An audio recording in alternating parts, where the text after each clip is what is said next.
Here we go. Another great week. Hope y'all enjoy your weekend. Today on Wrestling with Ski, we're going to get into the first actual takeover to go by the name TakeOver. Granted, it was technically number 2, but it was the first takeover type event they went through that went to NXT TakeOver. From May 29th, 2014. It's on the network now, by the way, though. Could have just been me, I don't know why. But if you want to go back and watch it, the matches are great, but you get a full disclaimer that no matter what language, I had it full-on English, it played in Spanish no matter what. So if you can understand Spanish, great. If you had to turn on, closed captioning so you could see what they were saying,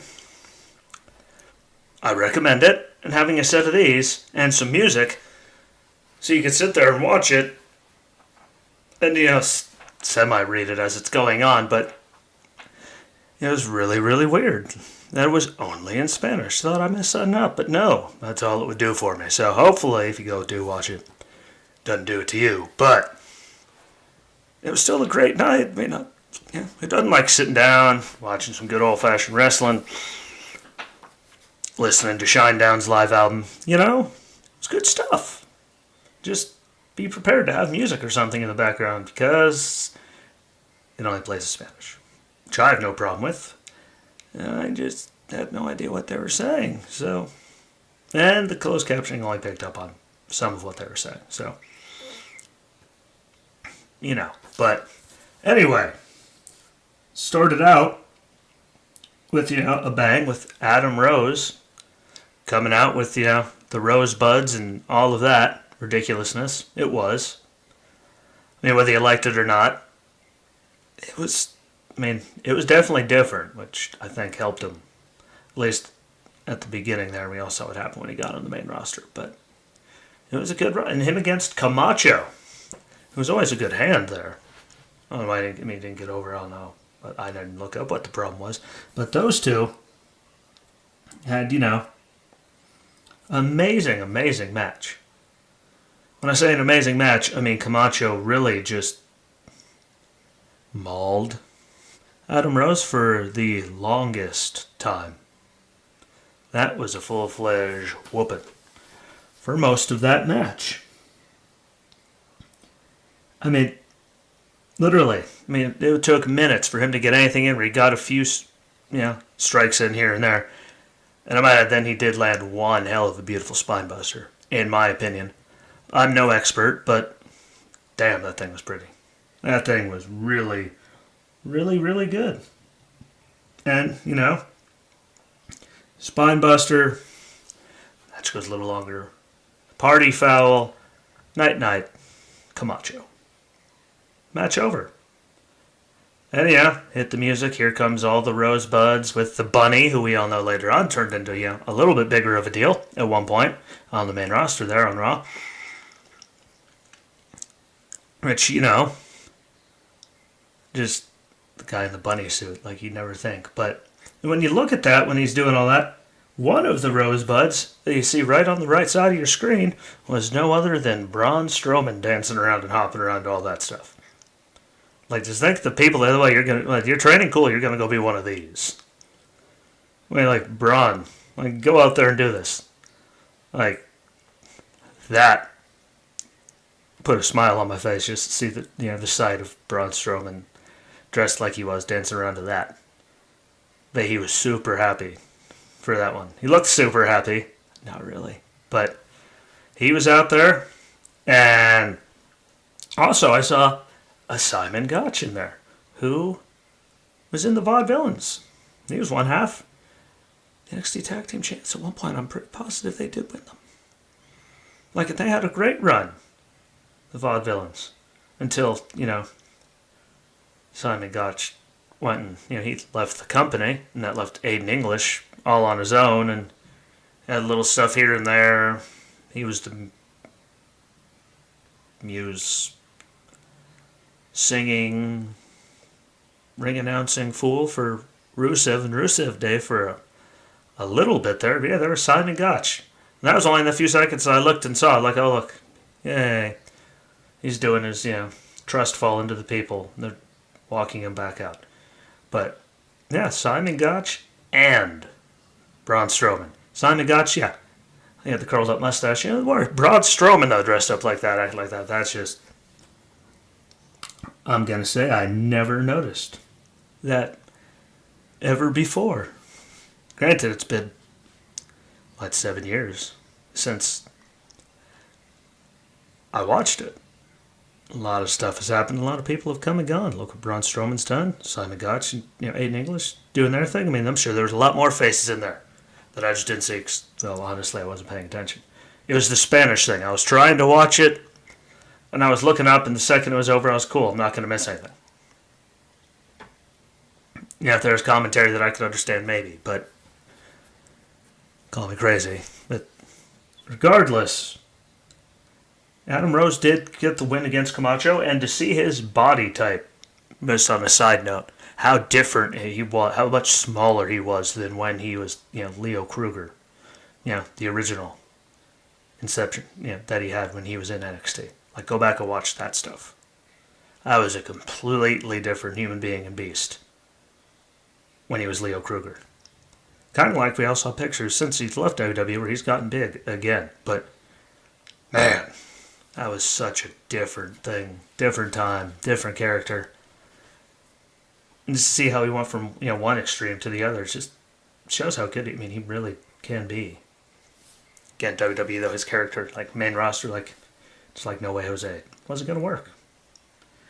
Then the Ascension in the next match defend their tag team titles against Kalisto and El Local. And to put it up,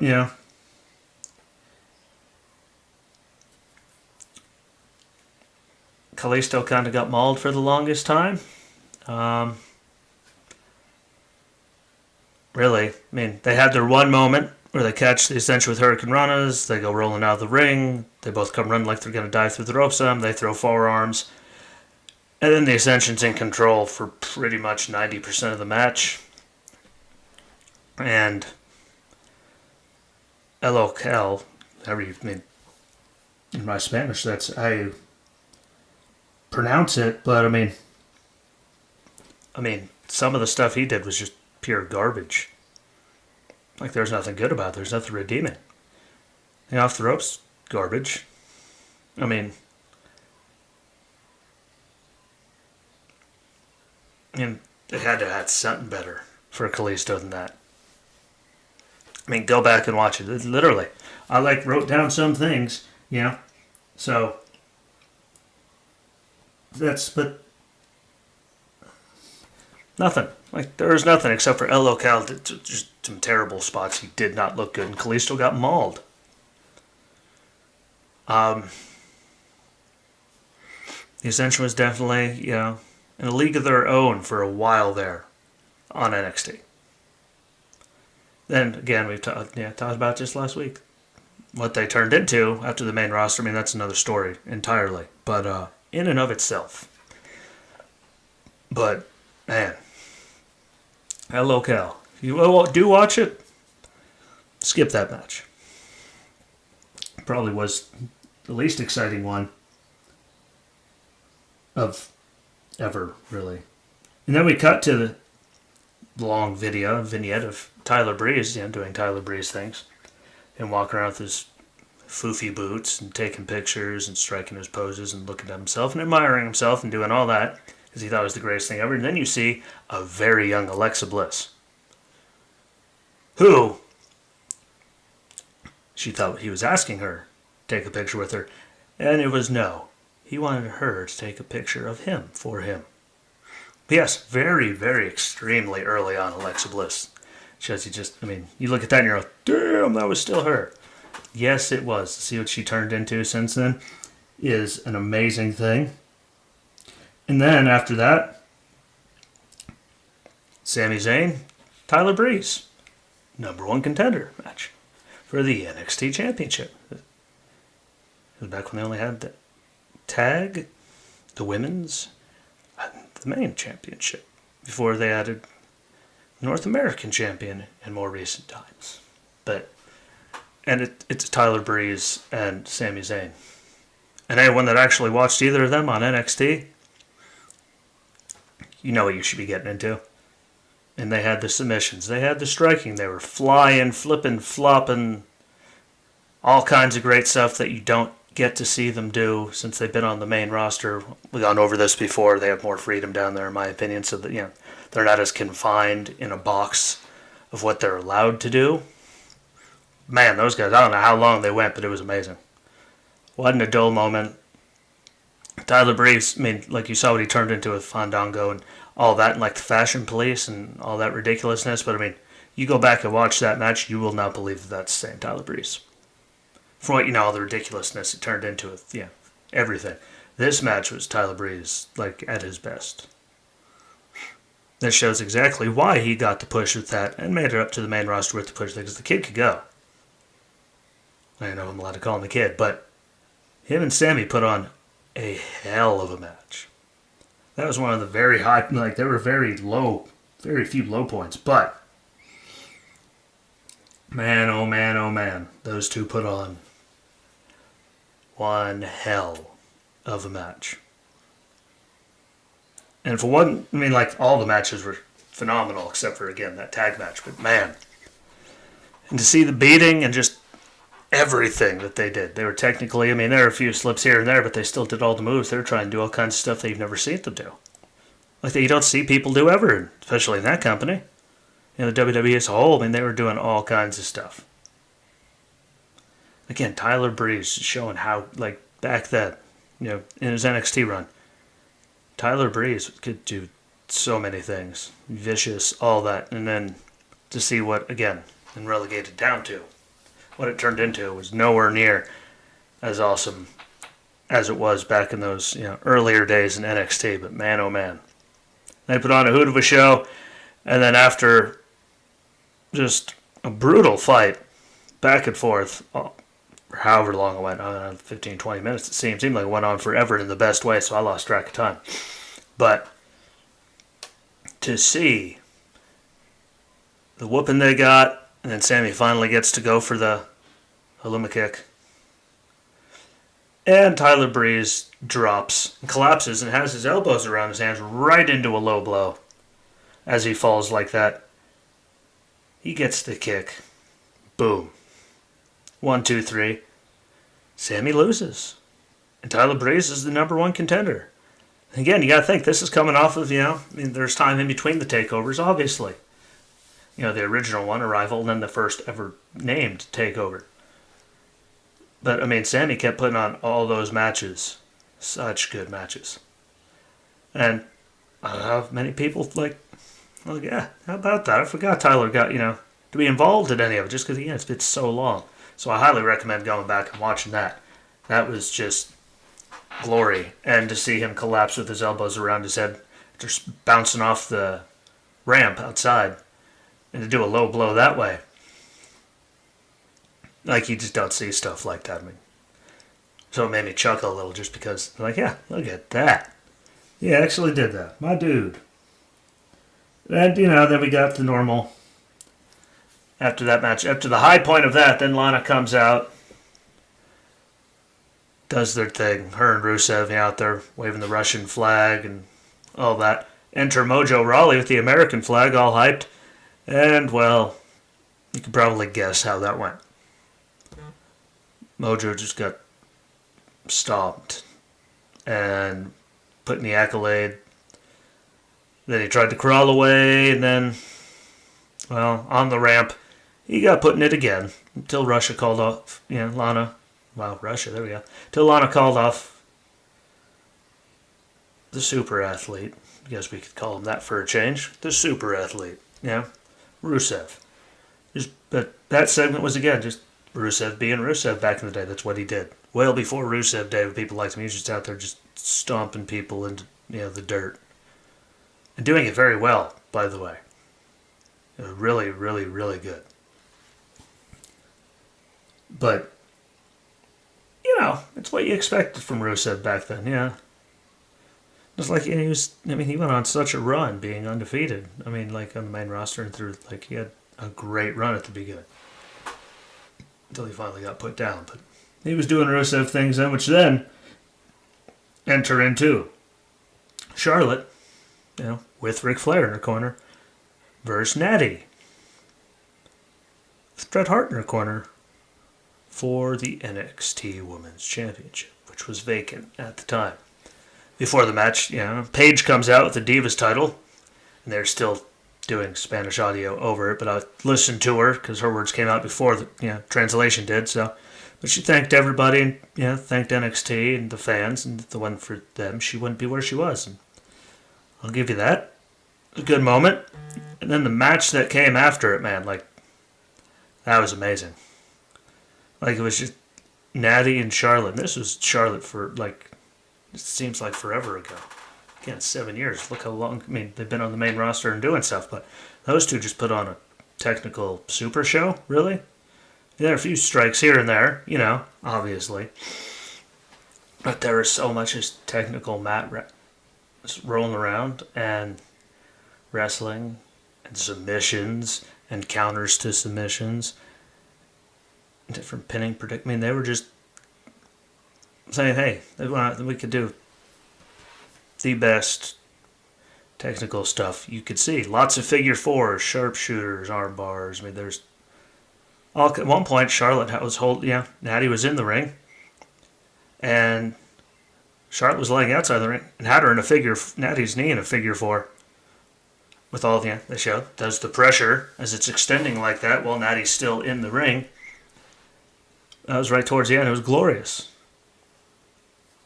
And they put together one of the most technical amazements ever. What they did. See, that was one I remembered how, I remember how good it was. But then when you watch it back, it's still better than you remember. It's just bound to happen. It happens all the time. You just look at it, man. They really did just tear the place down. Charlotte puts Natty into a sharpshooter while staring at Brett. See, I'm losing it. Staring Brett right in the face. That gets countered. But at the end of the day, obviously Natty's still on the main roster, and she's going to go back up there. And Charlotte, it is her time to reign and be the NXT Women's Champion, which she did have a lot. I mean, look at all the stuff that came after she won this match. I mean, I remember it all. But this was, here's the title. Here you go. First time with the championship in WWE. Of any sort, whether it's WWE or NXT. And to see the run that she went on after that. But that match right there, if you like some technical wrestling, and you're a fan of the ladies, watch that. And stuff like that is why, they stopped being divas. And stopped being the Divas Championship. It was the Women's Championship. Because they could do stuff like that, and they could go like that. And it was time that they were given the opportunity to go like that. And look at all the people that come after the Sashas, the Beckys, Baileys. I mean, just in that little group of them. And then so on and so forth. Everything else that's come. But that match right there, my opinion, I mean, it really started and cemented that whole entire thing with everything that was coming after that. I think it just kept getting better after they hit that point, which is tantalizing and amazing. But, again, it was Charlotte's time to reign. I didn't, even going in all those years ago, I didn't think Natty was going to win. It was Charlotte's turn down there to run that brand in the women's locker room. And she went out there and proved that she is more than capable of doing that. And again, go back, watch it. They do all the handshakes, Brett and Rick shake hands afterwards after, Charlotte wins and Rick starts whipping his, being Ric Flair outside the ring. Can't help himself. Even now when you see him, he's still Ric Flair. He's never going to stop. And, but Natty and Charlotte get a hug, thank each other for it. I mean, that was a hell of a match. If you like wrestling, you'll like that match and you'll be extremely happy. Which then leads to the main event with Tyson Kidd, Natty's husband, getting a shot at Adrian Neville's NXT Championship. And again, if you just remember Tyson Kidd for a few matches here and there that you got to see, or when he was in the tag team with Davey Boy's Kid, and Natty was their manager, obviously. Go back and watch this match. He had the strikes, technicality, submissions, aerial assault. He was aggressive, and you saw him most of the time on the main roster in that tag team. Like, that was one of the best Tyson Kidd matches I've seen in his whole entire run between, wherever he was. And it was great. I mean, you just forget how, like, his, tag team matches, when people are good in tag teams, but, you don't get to see all their bag of tricks because there's always someone there for you to tag in and do all that, But to see Tyson Kidd and Neville and the match that they put on after all the other matches minus that one, that were great.